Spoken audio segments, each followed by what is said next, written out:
What's up, Jets Nation, and welcome back to another episode of the Juicy Jet Podcast. I'm your host, Kevin Rooney, and we are here to recap the international disaster. The New York Jets fall to 0-6 after losing 13-11 to the Denver Broncos. A barn burner for everybody internationally that has no idea what they're watching when it comes to football. The Broncos and the Jets put on a absolute show with 0 touchdowns by the Jets and 1 touchdown by the Broncos on an international stage. This is just another level of ineptitude from this coaching staff, this quarterback, and this team. It happens over and over again, and it continues to bite us once again. We're 0-6. I cannot believe we are 0-6 right now, but here we are, 0-6. And this was a game where everything was going our way. Everything. There's no excuse for us losing this game.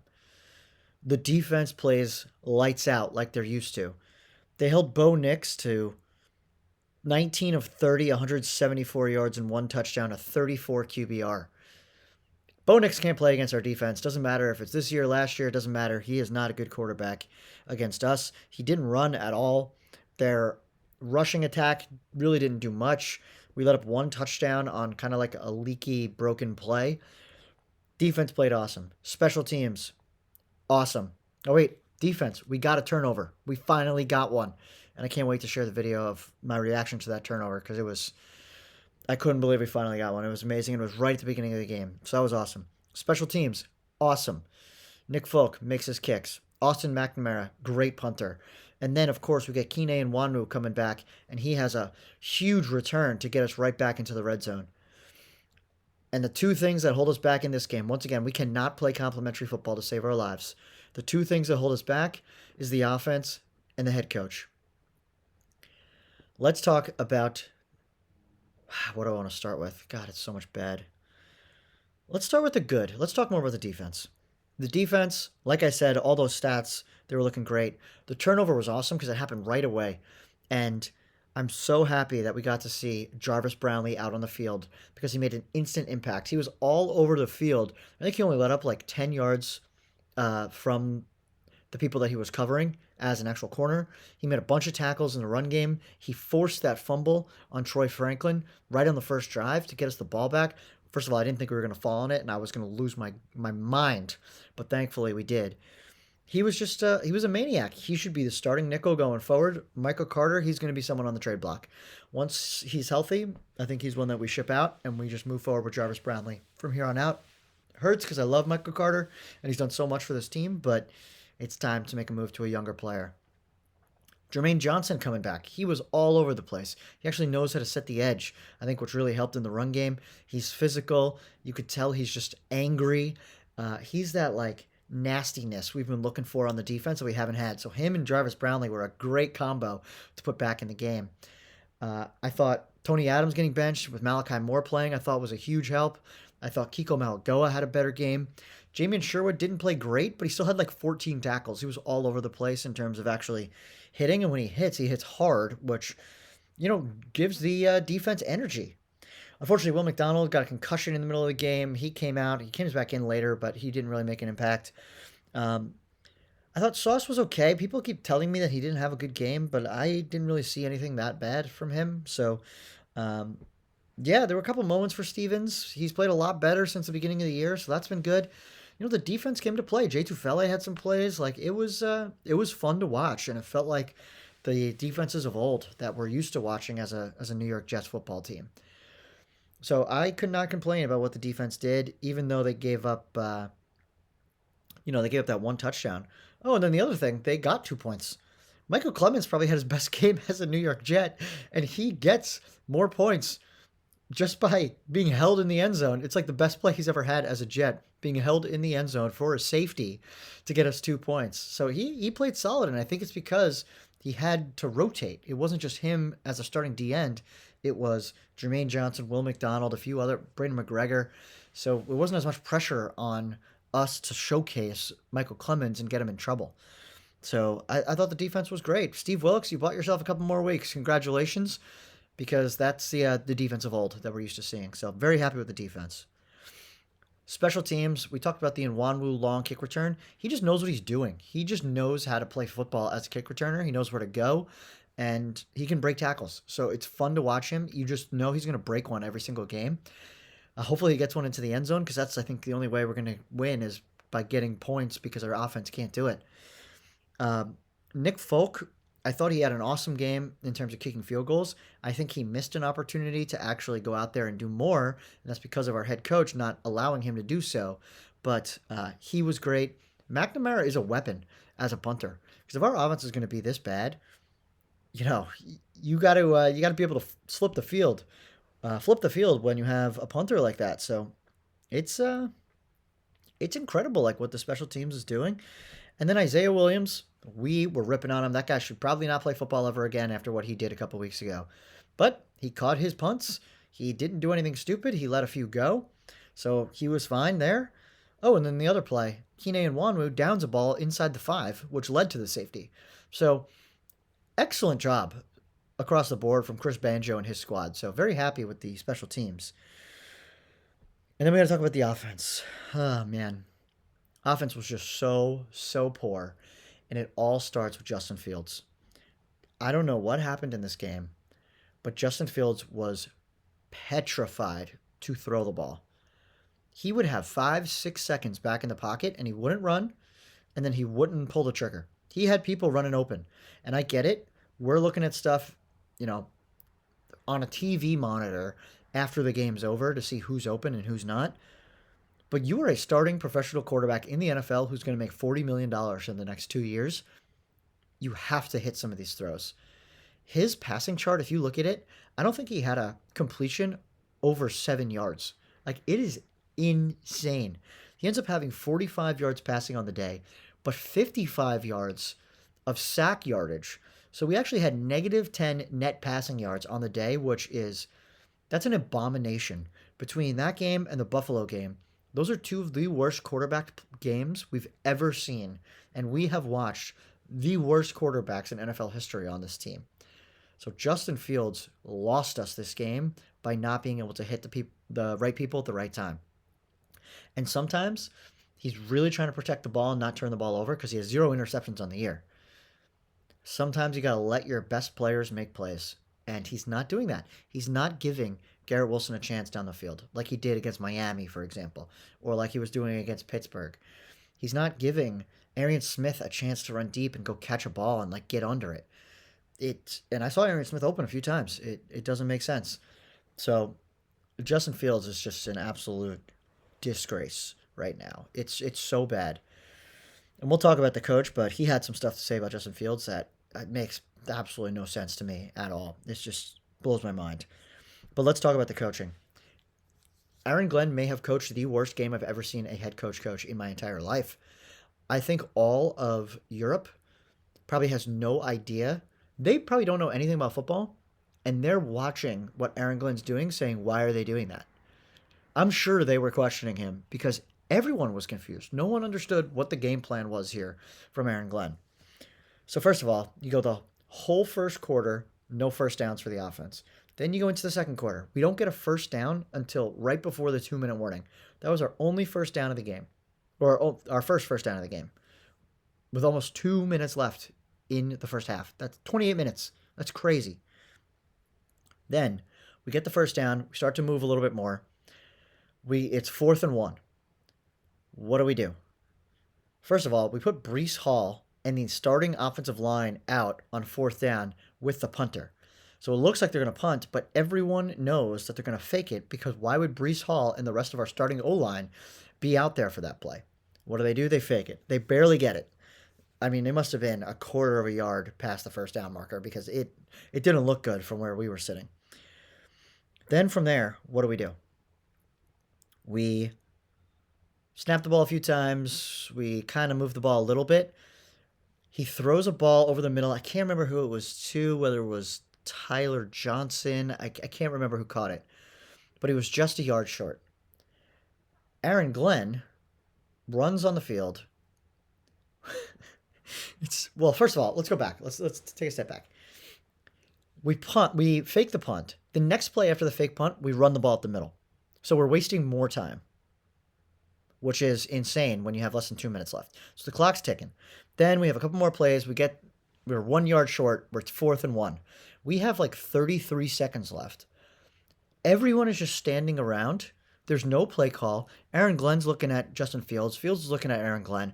Garrett Wilson almost blows a gasket because he has no idea what the plan is. We're like 7 yards from getting into field goal range, and we're not moving. I don't understand what's happening, and the announcers are going ballistic. And I'm in the stadium, so I obviously can't see the announcers. But when I see Kurt Warner tweet at halftime about how bad that entire sequence was by Aaron Glenn, that's how you know it's bad. Kurt Warner doesn't do that. Announcers aren't supposed to do that. They're not supposed to tweet about how bad someone looks in the middle of a game that they're announcing. So to see that was just insane. That was the worst 2-minute drill I've ever seen in my entire life. There's nothing that will beat it. I don't get it. All you had to do is either go for it on 4th down, where maybe you get 5 yards and then you run another play because you've got 30 seconds on the clock still. Or you say, you know what? We're going to run this clock down to 3 seconds left, and then we're going to throw a Hail Mary. That's it. I mean, those were options. You could have kicked the field goal. You could have thrown the Hail Mary. You couldn't do what you just did, because then what you did show is that you're giving up on your offense and you've given up on your quarterback. So if Aaron Glenn went into the locker room after that debacle where we're only down 4 and then didn't try to score points before the half, we're about to get the ball back. If he went into the locker room and said, Justin Fields, you are playing awful. You're sitting for the rest of this game. We're putting Tyrod in. I would have been like, okay, I understand. He didn't believe in Justin Fields in the moment, but he didn't do that. He put Justin Fields back out there and continued to play horribly. So I don't understand why there's this like hesitancy to when Justin Fields is having one of those games, and you can tell that he's having one of those games very quickly, to just yank him and put in Tyrod. That's why you have a good backup. Otherwise, like, what are we doing? Like, it's clear Justin Fields is not the future of this org. It's clear that he has never been a winner. This is his 3rd team. This is 5 years he's been in the league. He's probably going to be successful somewhere else if he's going to be successful at all, but let's not pretend like we're teaching this young quarterback how to play when he's putting up some of the worst games in Jets history. So that's mind-numbing to me. So it tries me. And then we get the ball back, of course, and we just don't do anything. It's just crazy. And then the 4th quarter, we are down 13-11. What do? We get the ball. We need to march downfield and do something to get some points on the board. I don't even know. I don't even know. So we're starting to march down the field. We get to the 50-yard line, and then it's like, we need like maybe 8 yards. We know Nick Folk can kick a 58-yard field goal, and there's no wind in this stadium. 4th down, drops back. Justin Fields takes a sack. If you're going to keep him in, and you see that he has -10 passing yards in the game so far, why can't we just run the ball 3 times up the middle, or have him bootleg out and just run instead of throwing the ball? Make it easy on him. But nope, we take a sack, lose the game because the clock runs out, and that's it. And the thing that's really frustrating about that whole segment is right before that, it is 4th down, and Aaron Glenn doesn't know what to do. So he calls timeout. I think, okay, he's calling timeout because he wants to think about what play he's going to run to get this 1st down when we go for it. Instead, he calls timeout, and we punt. So we waste a timeout to just punt the ball to the Broncos, when you could have just taken the delay of game, moved back 5 yards, and our weapon punter could have just punted the extra 5 yards. Not a big deal. Or challenge the play, or whatever. Show that there's some sort of urgency to what you're doing instead of being like, timeout, let me think, just punt. Like, there's just no belief in his own offense, which I get it. I don't believe in them either. They suck. They're horrible. But if you don't believe in them, put someone else in. You got to change something. And now you come out of the game with Garrett Wilson hurt, and now he's getting his knee looked at. Who are we going to throw to when Garrett Wilson's out? There's another thing. Breece Hall didn't have a single reception in this game. We couldn't set up any easy plays for Justin Fields to dump it off to Brees? Or where's that stone smart tight end screen from the preseason? That's gone. We haven't used that at all. Where's Andrew Beck? Like, that guy looked good. Can't get him out in the flat. Like, there are places where you can make this easier on Justin when he's going bad, or just pull him and put in Tyrod. So the Jets lose the game on just inept coaching and just horrible quarterback play. And then in the post-game press conference, Aaron Glenn gets asked by Brian Costello about Justin Fields. He said, I know you want to watch the tape. You always say you want to watch the tape, so I know you're going to watch the tape. What's your performance? What'd you see from Justin Fields, and will he be your starting quarterback going forward? And not only does Aaron Glenn not say the right answer, he criticizes Kaz. He says, what kind of question is that? Are you kidding me? How can you ask a question like that? Your quarterback just had negative 10 passing yards on the day. He was horrible. What do you mean? Of course we can ask that question. You got to be a cat. We're 0-6. We haven't won a game yet, and you keep trotting out the same guy. So that one pissed me off because it's like, read the room, Aaron Glenn. You're 0-6. Your tough guy stuff's not working right now with the media because they're going to rip into you, and you deserve it because this team sucks, and it's your fault. So you can't be clapping back at Brian Costello just because he asked a very fair question about whether Justin Fields is the guy for next week or not. So that drove me nuts. He keeps bringing up all this stuff about previous head coaches that he's talked to, the Lions, and how they went through it. I don't give a shit what the Lions went through. I don't want to go through it. We have a better team than what the Lions had back then. It's crazy to be comparing what you're doing to the Lions. What are you, losing on purpose just so you could say you're the Lions? It doesn't make any sense. So I don't know. I don't know, man. This is not one of those things where I think, oh, he's no doubt getting fired. I don't think that's going to happen. I just think Aaron Glenn owes him too much money. I think he believes that we can turn this around. It's just going to take a while, and we're going to have to rebuild because we weren't left with the best roster on the planet. But man, he makes it really difficult to defend him, and I can't keep defending him because he's been a horrible coach. He's been really, really bad, and everything he's promised has not come to fruition, and that's on him. You can't overpromise with this fan base because we're going to take what you say and run, and that's not happening right now. And then to get pissed off when things definitely aren't going your way, that's a problem. So Aaron Glenn is just not in a good spot right now. So we're 0-6. Still can't believe we lost the Broncos. I still can't believe we lose to the Broncos every year, it feels like. We lost to Bo Nix last year when we held him to like 50 passing yards, which makes no sense. In the rain. Should have won. We didn't have a kicker. And then here we lose again. We've lost 2 straight or maybe it's 3 straight now in London. 2 of them that I've been to. So I've seen 2 losses in a row in London that come down to the last drive. Yeah, last year I think came down to a Mike Williams. Aaron Rodgers threw it to Mike Williams and was picked off on the final drive of the game where we were down at like the 7-yard line. And then this one comes down to a 4th down play where we just have no urgency and we can't throw the ball at all because we're a horrible football team. All we had to do was run an extra like 10 yards, so we would have been able to kick a field goal with. And if Nick Folk missed the field goal, oh well. Nick Folk's been great this year. If he missed it, he missed it. There's nothing you can do about it. But for us to not even try, we didn't even try to get there and try to win the game is just baffling. 0-6. What are you going to do? All right, so that's my recap of this game. Hopefully I never have to think about it again. And hopefully Aaron Glenn learns from this because we cannot have coaching performances like that. Get aggressive. Just freaking go for it on 4th down. If you don't get it, you don't get it. At least you're trying. Then your team will actually believe that, hey, you believe in them as well.